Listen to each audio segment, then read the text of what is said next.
আসসালামু আলাইকুম সুপ্রিয় শিক্ষার্থী, কেমন আছো তোমরা সবাই? আশা করি সকলে অনেক ভালো আছো। আজকের এই ক্লাসটিতে আমি তোমাদের অনুশীলন শীট নাম্বার 9 নিয়ে আলোচনা করব। এখানে আমাদের 9 নম্বর শীটে আমরা দুইটি টপিক রেখেছি ইংরেজিতে। একটি হচ্ছে মিসিং লেটার্স, অন্যটি হচ্ছে ট্রান্সলেট ইনটু ইংলিশ।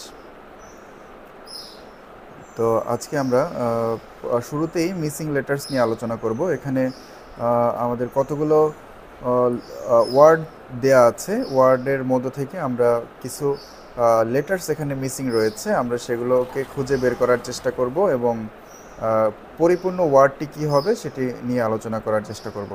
তো শুরুতে এখানে আছে ড্যাশ এন টি। তাহলে এখানে আমাদের কোন লেটারটি বসালে পরিপূর্ণভাবে এই ওয়ার্ডটি হবে এবং একটি পরিপূর্ণ অর্থ প্রকাশ করবে। তো আমাদের পাশে এখানে অ্যান্সারগুলো দেয়া আছে, তারপর আমি এখানে আবারও বলছি, এখানে যদি আমরা লেটার এ বসাই তাহলে আমাদের এখানে যে ওয়ার্ডটি হয় সেটা হচ্ছে অ্যান্ট। অ্যান্ট মানে পিঁপড়া।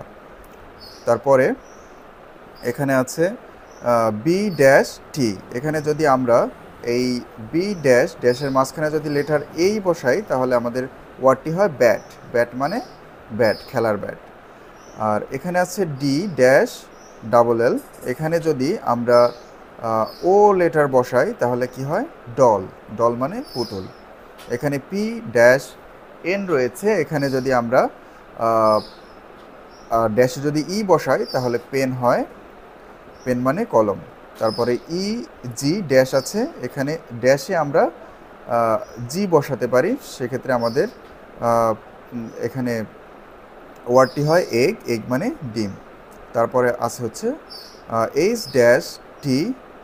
এখানে আমরা ড্যাশে যদি ও বসাই তাহলে ওয়ার্ডটি হয় হট। হট মানে গরম।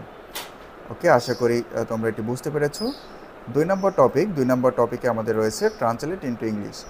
আমাদের এই পার্টটি হচ্ছে ওরালে থাকবে। বাংলা বাক্যটি বলা হবে, তোমাদেরকে ইংরেজি সেন্টেন্সটি বলতে হবে। তো এখানে কি রয়েছে? একটি কলম, আ পেন, একটি ডিম, অ্যান এগ, আমার বিছানা, মাই বেড, একটি বালক, আ বয়, সূর্য গরম, সান ইজ হট।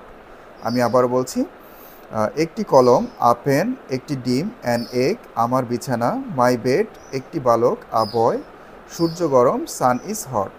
তো তোমরা যদি এগুলো বাসায় বেশি বেশি করে প্র্যাকটিস করো, আশা করি সকলেই পারবে। তো আজকের ক্লাসটি এই পর্যন্তই। পরবর্তী ক্লাসের আমন্ত্রণ জানিয়ে আমি এখানেই বিদায় নিচ্ছি। আসসালামু আলাইকুম।